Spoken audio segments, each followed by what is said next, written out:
Hello students, आप सब कैसे हो। आज मैं डॉक्टर रेखा गुप्ता आपके साथ डिस्कस करूंगी एक्सेप्टेंस। जैसा कि हम आप सभी को पता है कि हम कौन सा टॉपिक डिस्कस कर रहे हैं, कौन सा एक्ट डिस्कस कर रहे हैं, इंडियन कॉन्ट्रैक्ट एक्ट 1872। और उसमें मेन हम पहला यूनिट डिस्कस कर रहे हैं, basic concept of valid contract. तो आप सभी को पता है कि वैलिड कॉन्ट्रैक्ट का बेसिक कंसेप्ट पहला कौन सा है, ऑफर एंड एक्सेप्टेंस। तो आज के लेक्चर में मैं आपके साथ डिस्कस करूंगी एक्सेप्टेंस। ठीक है, एक्सेप्टेंस किसे कहते हैं आप सभी को पता है। दो पर्सन होते हैं, एक ऑफरर होता है, एक ऑफरी होता है। ऑफरर अपनी बात रखता है और ऑफरी क्या करता है, सिर्फ हाँ करता है, एक्सेप्ट करता है। ऑफरी कब एक्सेप्ट करता है, जब उसको ऑफरर की सारी कंडीशनें सब कुछ वो समझ लेता है, जैसा कि ऑफरर समझाना चाहता है, और उसको वो सारी चीज़ें क्या होती हैं, राजी होता है, मतलब कि हाँ ठीक है, तो वो एक्सेप्ट कर लेता है। तो अब ये कहेंगे एक्सेप्टर ने हाँ कर दी है। ठीक है, तो अकॉर्डिंग टू सेक्शन 2B और हमारा एक्ट 1872 के according, when the person to whom offer is made, जिसको ऑफर बना की गई है, to signify his assent there to, the proposal is said to be accepted. A proposal when accepted become a promise. आप सभी को पता है कि जब हाँ हो जाती है तो दोनों के बीच में क्या बन जाता है, प्रॉमिस बन जाता है। और जो दोनों एक दूसरे के साथ प्रॉमिस करते हैं तो क्या बन जाता है, एग्रीमेंट बन जाता है। जब एग्रीमेंट के साथ लीगल रिलेशनशिप साथ में ऐड हो जाता है तो वो क्या बन जाता है, कॉन्ट्रैक्ट बन जाता है। तो ये काफ़ी बारी हमने टर्म यूज़ कर ली हुई है। एक्सेप्टेंस किसे कहते हैं, acceptance only by the one to whom it is made. Acceptance वही करता है जिसको ऑफरर ने ऑफर की हुई है, कोई थर्ड पर्सन नहीं कर सकता। वो एक्सेप्टेंस मस्ट बी सिग्निफाइड, मतलब एक्सेप्टेंस क्या होनी चाहिए, कम्युनिकेटेड होनी चाहिए ऑफरर को। ऐसा नहीं है कि आपने सोच लिया हाँ कर दी है मन में, पर उसको बताया ही नहीं है मैंने हाँ कर दी है, तब उसको एक्सेप्टेंस नहीं कहेंगे। ठीक है, तो काइंड्स ऑफ एक्सेप्टेंस, जैसे कि काइंड्स ऑफ ऑफर थी ना, वैसे ही काइंड्स ऑफ एक्सेप्टेंस है। तो पहली है एक्सप्रेस एक्सेप्टेंस, दूसरा है इम्प्लाइड एक्सेप्टेंस। जैसा कि नाम से ही पता है कि हाँ उसने कैसे की है, तीन ऑप्शन है हाँ करने के। आप जैसे मैं पहले बता दिया हुआ है, रिटर्न में कर रहा है, लिख के कर दिए कि हाँ मुझे आपकी सारी कंडीशनें मंजूर है, हाँ जी। दूसरा बोल के करता है, हाँ जी ठीक है। और तीसरा वो इंटरनेट के थ्रू, मेल के थ्रू कर देता है, तो उसको हम क्या कहते हैं, एक्सप्रेस एक्सेप्टेंस। ठीक है, समझ गए होंगे। इम्प्लाइड एक्सेप्टेंस किसे कहते हैं, कि मेरे व्यवहार ने ऐसा, मैंने ऐसा शो किया कि हाँ, तो उसको कहते हैं इम्प्लाइड एक्सेप्टेंस। जैसे कि मेरे ओनर ने, मकान मालिक ने कहा अगले महीने से रेंट मैंने बढ़ा देना है, यदि आपको मंजूर नहीं है तो आप खाली कर देना। तो मैंने रहना स्टार्ट कर दिया, मैंने खाली नहीं किया, तो इसका मतलब कि मैं उनकी ऑफर को क्या कर लिया, मैंने एक्सेप्ट कर लिया है, हाँ जी मैं आपका बढ़ा हुआ किराया दे दूँगा। ठीक है, तो इसके ये दो टाइप की है। एक्सप्रेस मतलब शब्द यूज़ कर लिए, इम्प्लाइड मतलब मैंने अपने व्यवहार से ये कह दिया कि मैंने हाँ कर दी है। ठीक है, इतना आप समझ गए होंगे एक्सेप्टेंस किसे कहते हैं और काइंड्स ऑफ एक्सेप्टेंस। नेक्स्ट है who may accept the offer. कौन एक्सेप्ट कर सकता है, जिसको की है, पहली बात कौन एक्सेप्ट करेगा, जिस पर्सन को मैंने किया ऑफर, ठीक है, वो ही एक्सेप्ट करेगा।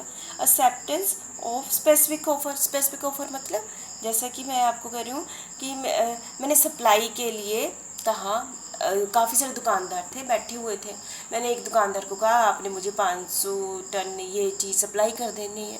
हो सकता है उसने सुन लिया, हाँ भी कर दी, पर दूसरे पर्सन को पता है कि ये टाइम पर सप्लाई नहीं करेगा, या उसका ब्रदर ही था या कोई सर्वेंट ही था, उसने कर दी। ठीक है, क्या ये वैलिड कॉन्ट्रैक्ट बना, नहीं बना, क्योंकि मैंने एक स्पेसिफिक पर्सन को कहा, बस उसी का यदि वो करता तब वैलिड कॉन्ट्रैक्ट बनता। ठीक है, यदि उसके नौकर या उसका ब्रदर कर देता है तो वो तो मैं उसको इनकार कर सकती हूँ। इनकार ही मतलब कि वो वैलिड कॉन्ट्रैक्ट नहीं बना।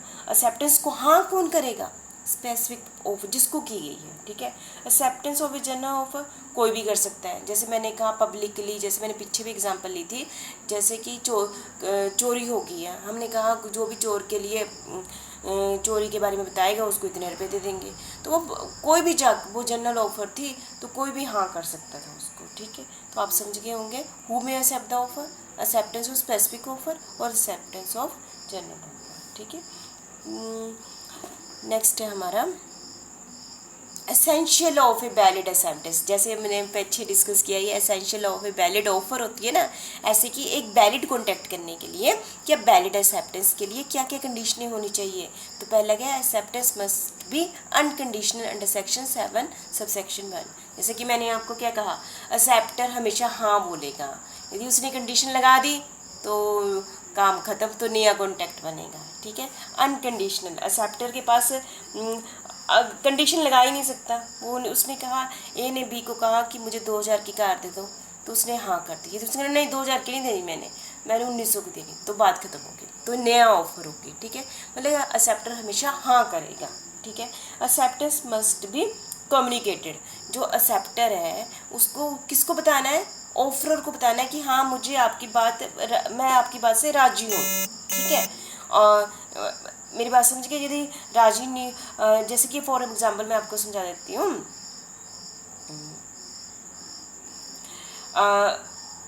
एक कैंडिडेट ने जाके सिलेक्शन हो गई कंपनी में, उसने जॉब के लिए अप्लाई किया था, उसने कंपनी में उसकी सिलेक्शन हो गई। जब सिलेक्शन जो कमेटी ने उसको बताया ही नहीं आपकी सिलेक्शन होगी, उसको लेटर पोस्ट ही नहीं किया, तो क्या कॉन्टैक्ट बना, नहीं बना, क्योंकि एक्सेप्टर ने उसको बताया ही नहीं। तो एक्सेप्टेंस के लिए ज़रूरी होता है कि कम्युनिकेट करना भी। यहाँ पर बहुत ही इंपॉर्टेंट केस जो मैंने यहाँ भी लिखा है, केस पोल वर्सेस ली, जैसा कि एक बोर्ड में था, यही सेम है। पोल एक कैंडिडेट था, उसने स्कूल के हेडमास्टर के लिए अप्लाई किया था, बोर्ड ने उसकी इंटरव्यू ली, उसकी सिलेक्शन कर दी पोल की, पर उसको अभी कम्युनिकेट नहीं किया था। तो बोर्ड के एक मेंबर ने उसको पर्सनली बता दिया कि तुम्हारी सिलेक्शन होगी, पर बोर्ड ने बाद में डिसाइड किया, क्योंकि पर वो उस एक पर्सन के पास पावर नहीं थी कि वो उस कैंडिडेट को बता दे, मतलब अनऑफिशियली उसने बता दिया उसको। पर बोर्ड ने बाद में क्या किया, किसी उसकी जो अपॉइंटमेंट को कैंसिल कर दिया, किसी और को रख लिया, तो उसने को केस कर दिया। पर आप बताओ क्या कोर्ट देगी, तो कोर्ट ने कहा नहीं उसको नहीं रखा जाएगा, क्योंकि पहली बात है वो उसके पास अधिकार ही नहीं था उसको बताने का। दूसरी बात है कि उन्होंने उसको, बोर्ड ने ऑफिशियली तौर पर उसको कम्युनिकेट ही नहीं किया था कि आपकी सिलेक्शन हो गई है, तो पोल क्या हो गया था, हार गया था। ठीक है, मतलब कम्युनिकेट ही नहीं हुआ था एक्सेप्टेंस को, हाँ थोड़ी की थी कि आपकी सिलेक्शन हो गई है, वो तो उसने अंदर से इलीगल ढंग से उसको बता दिया था। ठीक है, समझ गए होंगे पोल वर्सेस ली का केस। नेक्स्ट है, acceptance must be according to the prescribed mode of communication. अब यहाँ पर बहुत ही इंपॉर्टेंट टॉपिक है प्रिस्क्राइब्ड मोड, जैसे कि आप स्क्रीन पर देख रहे हैं प्रिस्क्राइब्ड मोड। ठीक है, सेक्शन 7(2), मतलब इसका कहने का मतलब है हमने ऑफरी ने एक्सेप्टेंस कैसे देनी है, जैसा कि ऑफरर ने कहा है, क्योंकि सारी कंडीशनें लगाने का अधिकार किसका है, ऑफरर का है। तो एक्सेप्टर को वैसी ही बातें माननी है जैसे ऑफरर कहता है। उसने कहा आप कैश दो तो कैश के रूप में देना है, यदि उसने कहा आपने चेक दो चेक के रूप में देना है, यदि उसने कहा आपने इस टाइम सामान देना है तो उसी टाइम देना है, और उसने कहा इस डेट को देना उसी टाइम देना है। एक्सेप्टर ने वही काम करना है जो ऑफरर ने कहा है। ठीक है, उसकी सारी कंडीशनें माननी है। ठीक है, अकॉर्डिंग टू ऑफरर एक्सेप्टर वैसे ही काम करेगा अकॉर्डिंग टू मैनर। यदि वो वैसे नहीं करता है तो वो हाँ नहीं मानी जाएगी, तो उसको वो वैलिड ऑफर नहीं मानी जाएगी। जहाँ पर टाइम नहीं लिखा है, होगा ना कि टाइम बोला ही नहीं उसने, सप्लाई कर दो, वहाँ पर रीजनेबल टाइम ये देखो देना, हाँ 1-2 दिन में हो जाना चाहिए। ऐसा कि मैंने पेपर के लिए पेन बोला ले आना, और पेपर के बाद पेन आता है तो रीजनेबल टाइम थोड़ी हुआ। ठीक है, तो मतलब कि वो टाइम पर वो चीज़ पहुँच जानी चाहिए। ठीक है, acceptor must be aware of the offer. ठीक है, कि जिसने हाँ करनी है उसको अवेयर होना चाहिए। जैसे मैंने पीछे केस लिया था लालमन शुक्ला वर्सेस गौरी दत्ता, अभी पिछली वीडियो में हमने लिया था कि नौकर को कह दिया कि जो जाकर आप मेरे भतीजे को ले आओ।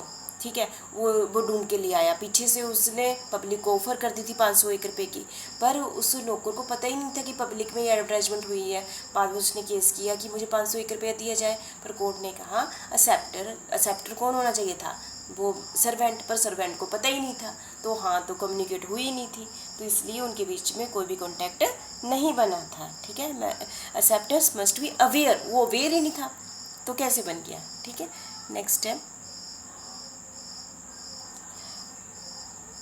Acceptance must be made with in reasonable time. Acceptance किसके, यदि हमने टाइम नहीं बोला तो हाँ हमने एक टाइम के बीच में करनी है कि हाँ जी मुझे आपकी बात मंजूर है ऑफरर को, यदि वो टाइम निकल गया, और रीजनेबल टाइम क्या डिपेंड करता है सिचुएशन टू सिचुएशन। हम ये नहीं कह सकते 2 महीने 3 महीने हो सकते। जैसे मैंने अब मुझे आपको मैंने ऑफ़र किया कि मुझे कल रेस के लिए ये चीज़ चाहिए, तो वो रीजनेबल टाइम में उस रेस से पहले पहुंच जानी चाहिए। तो ये डिपेंड करता है केस टू केस पर डिपेंड करता है रीजनेबल टाइम क्या है।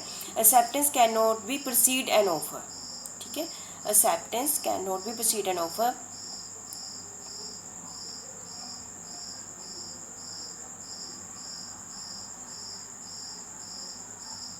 जैसे कि हमने इसमें एग्जांपल लेते हैं, एक पर्सन को हमने शेयर अलॉट कर दिए पर उसको पता ही, उसने अप्लाई नहीं किया था, पर उसने बाद में अप्लाई किया, तो पहली वाली जो अलॉटमेंट हुई है वो वैलिड नहीं मानी जाएगी, ठीक है।